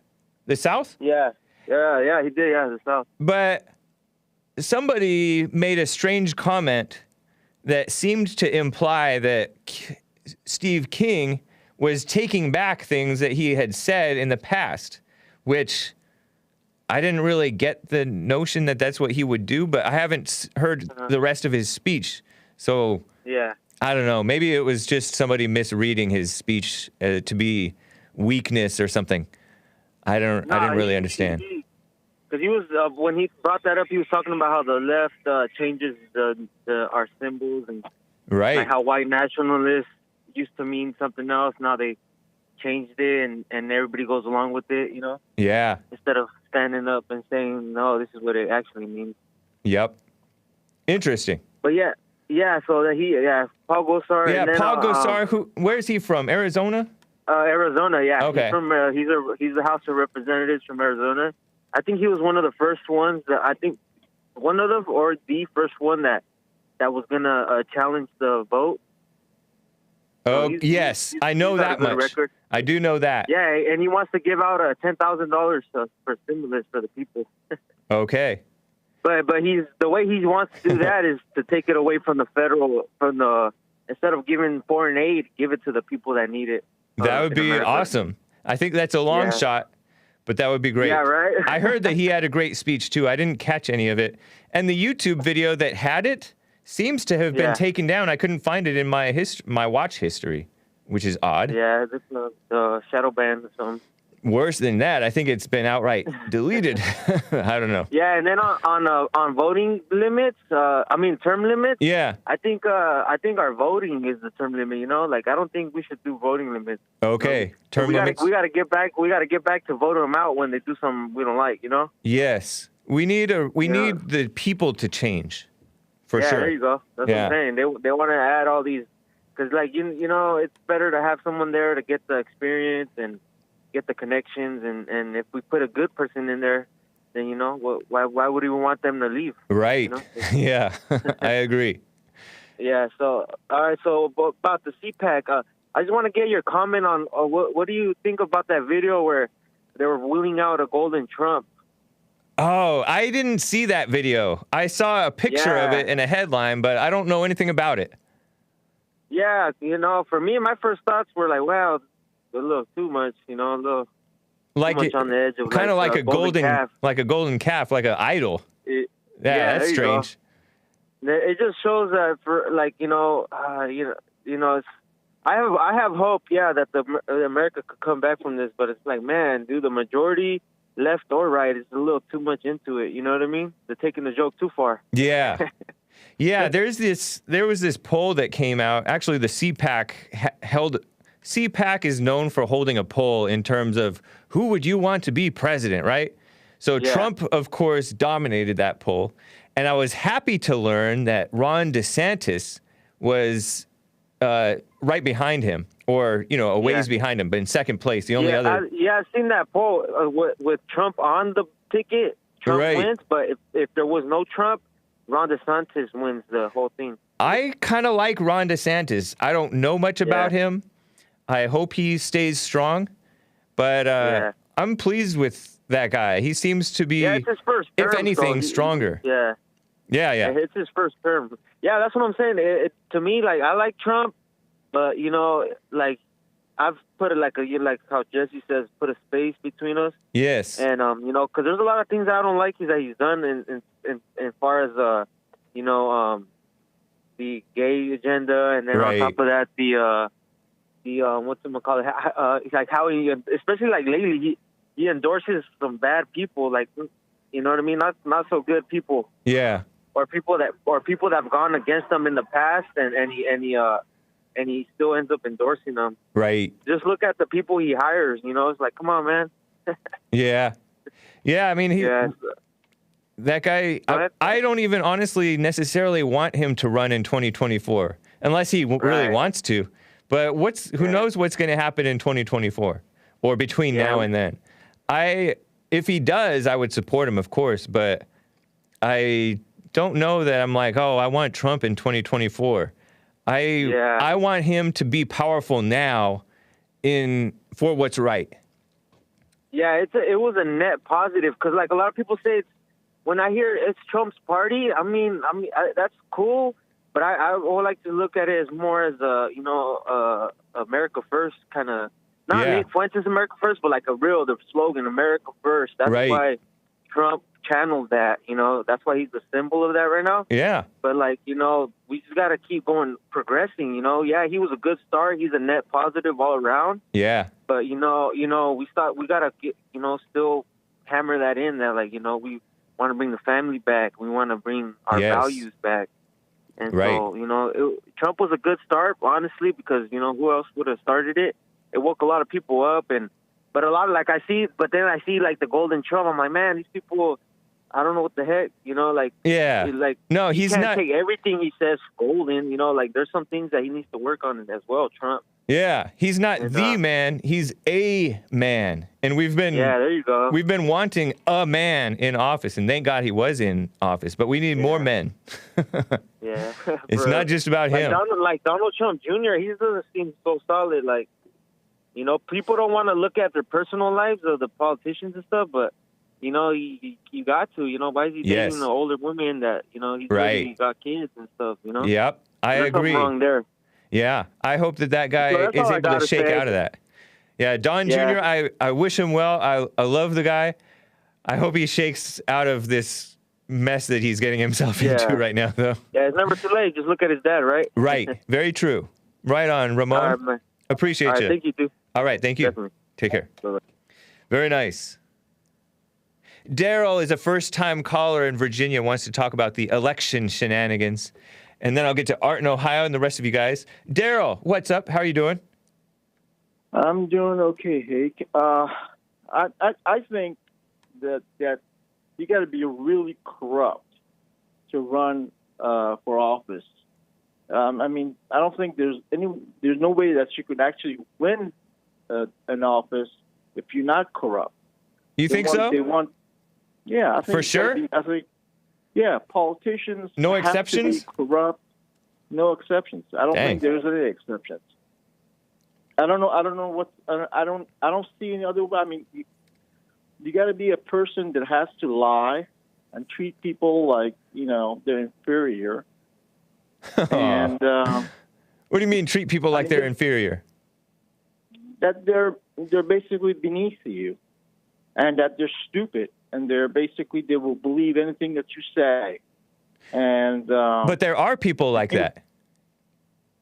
Yeah, they are. There's a lot of them. Yeah, that's the problem. That doesn't sound corrupt to me to know that many people are stupid and suckers. People are. In fact, I wish politicians would treat people more like they're suckers. The fact that they're suckers. The problem is politicians don't treat them like that. Politicians refuse to call people suckers when they are brainwashed. Yeah. But they're really. I mean, lying in itself is not necessarily corrupt because there's a time to lie, right? I would think. Well, if you're telling somebody that you're not going to do something, such as opening up the borders, and such as raising your taxes, I mean things like that. That's going to change. It basically changes people's lives. Right. That's the big lie. I don't think it's a small lie. Yeah, those are big lies. In some cases, these politicians make well-meaning promises, but then when they get into the reality of the situation, stuff has to change. Stuff changes. And you have to make compromises, and then you do end up doing stuff that you didn't want to do or that you said you wouldn't do. Well, Obama said that he was a Christian man, and he was a family man, and then he came out and at the end of his term, on his second term, said every gay can get married now. Right. All gays can get married now. No, you know what? He said that before the end of his first term, I remember, because it was at the tail end of his first term. And then the blacks still voted for him, even though some of them were like, but that's not Christian, but I still have to vote for him because I'm never going to vote for Mitt Romney. It was at the end of his first term. Anyway, yeah, you're right, though. He was a liar. Yeah. I heard that something like David Axelrod came out and, I heard it on, Bill Lockwood said it on the Jesse Lee Peterson show. I think David Axelrod said that was an outright lie that he was not for same-sex marriage. And in fact, Jesse Lee Peterson knew it before he was ever elected. And he was quote-unquote fact-checked by some local reporter, right, with a local CBS or NBC News, said, he said that he's not for same-sex marriage. And Jesse says, he's lying. He's for it. You're right about, I don't know, though, if you have to be corrupt. You have to be shrewd to be a politician. Shrewd? Yeah, shrewd. Yeah. That's yeah. You have to be all types of. I mean, I just noticed that I would say 80% of politicians are attorneys. Yeah. I know. I hate that. That are basically. Well, I think their qualifications to be a lawyer. You have to be a good liar. Yeah. And that's basically you. Have to know how to stab people in the back. Yeah. And treat people like, they're no good. They're inferior to you. I hate the fact that we have so many lawyers just dominating the country and so-called judges. They're some of the worst people in the world, and they are long-winded. They put stuff that's so complicated and wordy into their laws. They have hundreds or thousands of pages in these bills that they write, and it's just trash. They're enemies of America. It should be simple. One line, close the border, build the wall. That's all you have to have. But they have to put in all these exceptions, and it's evil. Exceptions, exactly. Yeah. It's a shame. I appreciate it. So how are we going to fix this? Just standing up for what's right in your own life, and that will set a good example. It'll cause more people to wake up, and we'll keep on fighting for what's right in the country, because stuff may look impossible to you and me. Like, it may look like it's going towards, people think that stuff is going to civil war and all that stuff. We don't know what the future is. We really don't know. And we don't know what it's going to take to change stuff. You just don't stop. You know, when you're trying to get something done, sometimes you don't stop, and you never know which thing is going to make it finally work. But you keep on working at it to fix stuff until it's fixed. So you just don't give up. Well, that's a good philosophy. Yeah. Look at Jesse Lee Peterson. He's been at this 31 years and been kicked off of radio shows and TV shows and all kinds of stuff, banned from stations, and, you know, all kinds of different things, threats and all that stuff. And so many people don't listen. He tells the truth. Yeah, so many people don't listen, but yet, because he hasn't stopped, like, more people than ever are like waking up and changing their lives around. And hey, you and Jesse are the only people that I know, people that I know on the radio that tell the truth. That's bad. I haven't found one person other than you guys that tell. Well, other than Colin Flaherty. Nice, Colin Flaherty, solid guy. Yeah, solid guy. He's a good guy. He tells the truth also, but that's why they throw him off the YouTube and all the other platforms that are out there.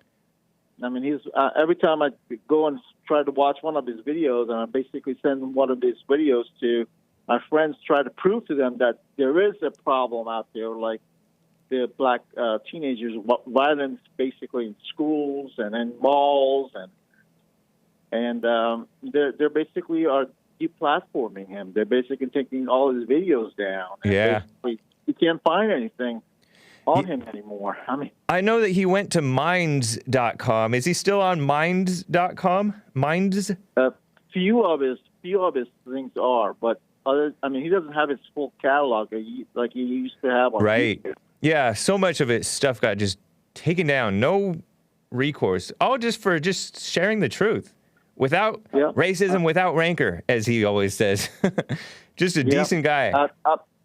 I bought his books. Yeah, I did too. I have many of his books. Bleed a Lot. Yeah. White Girl Bleed a Lot, and also the one that the other one I got was the one forgot the name of the Don't book. Make the Black Kids Angry. Black Kids Angry, exactly. Don't make the black kids angry. I also bought I bought this shorter book called Knockout Game a Lie. Oh, heck no. Well, he didn't say heck, but he said hell. But no, he has some good work out there. Maybe somebody should work with him, like a young person should work with him and catalog all of his stuff on a platform like BitChute or something that cannot get taken down, or Rumble. Rumble would be great. Maybe both, and Odyssey, and just put out his catalog, just his whole back catalog, so that people have access to it. Because YouTube just took down his channel after channel after channel of his, and I think he got sick of it. I had his email at one time. I don't know where I could even get in contact with him anymore. I know that Jesse was one of his friends. I'm sure Jesse knows how to get in touch with him. It's ColinFlaherty.com. ColinFlaherty.com. He has a contact section. I don't know if his email is still working, but you can contact him through the through the website there is an email and a phone number and a contact form that you can try out. There is a link to his minds.com and stuff like that. So, callinflaherty.com.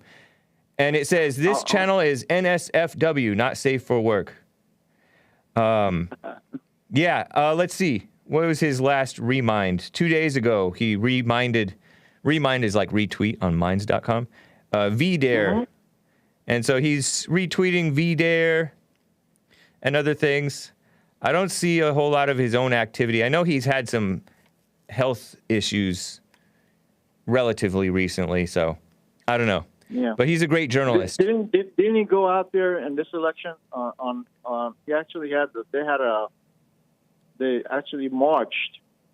I believe it was in New Jersey or during this election, the previous election that we just had. Oh, yeah, I don't know. He actually did a march. I'm not, and hadn't heard that. Has he been banned from Twitter? I think he's banned from Twitter. I try to find him on Twitter. I can't find him. Oh, no, he's still on here. He's still on there. Colin Flaherty on Twitter. Oh, he is? Yeah, he's just under the weather, he says. Oh, he is? Yeah, okay. 18 hours ago, somebody tweeted, "Is Colin okay?" And he tweeted, "Under the weather," just yesterday. Oh, under the weather. I hope he's doing okay. Yeah, me too. And we should be praying for him. Yeah. Anyway, I'm praying for you also. I hurt your back, so I'm sorry to hear that. I appreciate that, man. Thank you for the support, Darryl. It's good to hear from you. Okay. All right. Good to listen to you also. Take care. All right. You as well. Have a good day.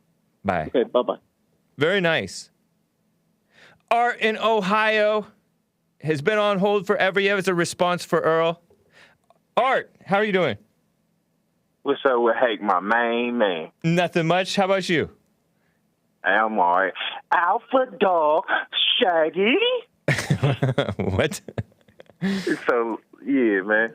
So, Earl was talking about he had a bridge or something for sale, and it's like, dude, we know you work in maintenance for the city. You better get back to work and quit looking at the bridge before they fire you. What you over there smoking pot on the side of the bridge?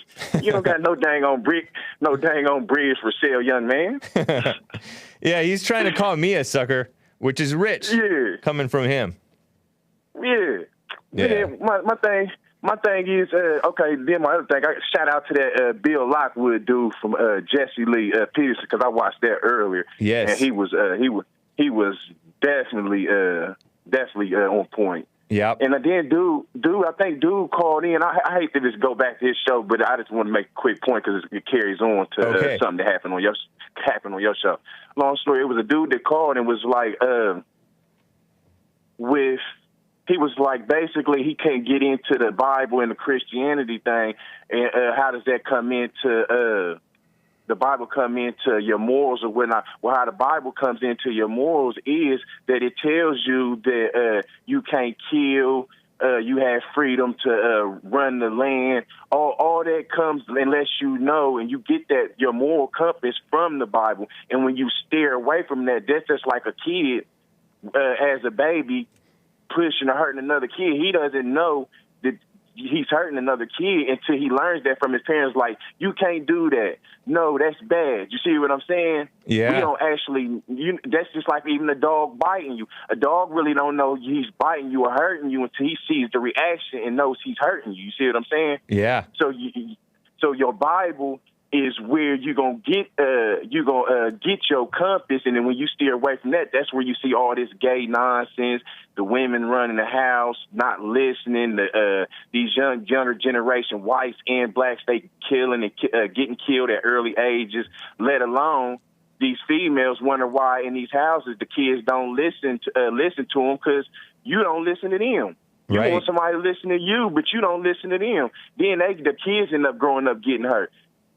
Then my other thing is with the Confederate flag that you was talking about, and that goes to Donnie Armour too. I heard him yesterday too. Nice. With the Bible and the Moors. That's why I had to run through that too. Okay. So with the Confederate flag. So Grant, what happened with the situation with Grant? Did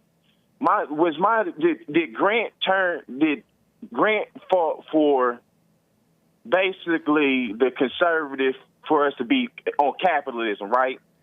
So Grant, Ulysses S. Grant, the general, was the Union general, and he was on the side of the North. And General Robert E. Lee surrendered to Ulysses S. Grant in the, I don't know where. I forget where. But Ulysses. So Robert Lee was the Confederate. Yeah. So one of them. Now, I don't know if one of them would turn and was allegedly killing the Indians or whatnot, and they had to capture him and bring him in. I don't know which one it was or how it went down. Yeah. Or whatnot. But just as far as the Confederate flag, my thing is this: with that, y'all want to tear down all the history. I'm talking about the libtards, liberals, / debaters. You want to tear down all these statues and flags or whatnot, but then I ride down the street up here in Ohio and see a Mexican flag or whatnot. Yeah. Ain't proud. They don't got no problem with that. They got the Mexican flag just flying, and you over here, you just over here in America taking up and getting all the benefits of what my Negro people and the Indians died for, and it's so sad that the Negroes don't seem to understand that, and then had the nerve. And then that's another thing that kills me, too, about these libtards, is that y'all want to let everybody come over here. Everybody doesn't have the concept and understand capitalism and doesn't have the same Christian values and feel the same way you feel about being able to speak freely or to have your freedom to have a gun. I know. Or any other amendments. A lot of them people are coming over here. They're all against that, so they're tearing against all the stuff that we are accustomed to over the last 50, 100, however long America. You see what I'm saying with the amendments and stuff. You see what I'm saying? I totally see what you're saying. That's partly why I don't like these people coming over here, because they don't have the same concept of freedom in America. They don't believe in freedom of speech or morals or Christianity or the freedom to carry guns and all that stuff. They're a bunch of evil people, and then their children are even worse. Okay, so prime example. Let me give you an example. Let me give another example. All right, so if stay close to your phone, Art. You're coming across weird. That's my fault. So, let's say Hake bought a house. More than likely, Hake is going to take care of the house and appreciate it because he bought that and he had the blood, sweat, and tears. You see what I'm saying? Take, for instance, if I didn't, I'm just going to not take care. I'm a trash shit. So just say somebody gave me a house. I'm going to end up just not taking care of it and trash. Not all. But most will just let it go because they didn't work for it, and they ain't gonna want to keep up on the maintenance because they think that every time something messed up, something's gonna be handed out to them. So my thing is this: what make the American people with thinking letting everybody come over here all like it's cool, that they gonna appreciate America and want to stand up and fight for something that they never worked to build up? Woo! I'm on fire. Woo! Very true, Art. Yeah, they don't appreciate America. Very true. Good point. Man, God bless you. God bless you. Oh, one more thing, Hake, before I get off here. Go for it. And with these females don't understand down here in these courts or whatnot, I just had to go to court, is that y'all really backing yourself in the corner. Once again, just like I said, you roll with the betas. Now everybody's sitting here watching, and we see what's going on, and people not let alone listening to you. We gonna vote you out, and it's gonna be making it harder for the next female generation. Just gonna because we gonna have to weed through them and make sure they ain't like you libtards. Yeah, you see what I'm saying? Yeah, and I had to check myself too. I ain't trying to bash or try to come down on Maze too hard. I just be trying to be funny or whatnot and get my point across. Because I'm an '80s baby and we built tough. So we dish it out and we can take it. You see what I'm saying? Okay, Art. Appreciate that. Hey, God bless you, Hake. You keep up the good work. Tell Nick, Chris, Jesse, and Chris. Did I miss anybody? Joel. Yeah. I got everybody in the cast, man. Have a good one. Thank you. You too, Art. Take care. Yeah, and we still rolling with Trump. That's right. Take care. Yep. Nice. Pace, says Nick, which is Nick for peace. Let me get to Dylan in Nashville, Tennessee. He wants to comment on the Kinsey report. Dylan, what's up? Dude, what's going on, Hake? Not much. Show, man. Thank you. All right. So you all were talking about how Amazon kind of abandoned books and stuff right now. Yes. Earlier. Yep. And kind of got my wheels turning a little bit with some research I did a couple years back about. Are you aware of who Alfred Kinsey is? I totally recognize the name, but I'm blanking on what he was about. Basically, this is a guy who wrote 2 books, The Sexual Behavior of Male and Female. Okay. Which, in my opinion, are probably 2 of the most damaging books that have ever been written. Okay. Because this is really the guy who really ushered in a lot of the free love movement of the 60s. Wow. And he is the guy who is basically all of the school's sexual education courses for young children and stuff are based off this dude's books. Yeah. And his books it is vile filth. You know, because like literally when you look in these books, and back to my point though, Amazon is still selling these books. Right. And notice whenever you all were talking about a lot of their policies of the books they're not going to sell, when it got into pedophilia, when it got into hate speech, yada, yada. Right. Anybody who has the time, look into those books and look at these table of contents when it says 2-month-old, 3-month-old, 1-year-old, 5-year-old, and what it says about them and their sexual behaviors. Basically, this is someone who believed that human beings are sexual beings from the second they're born.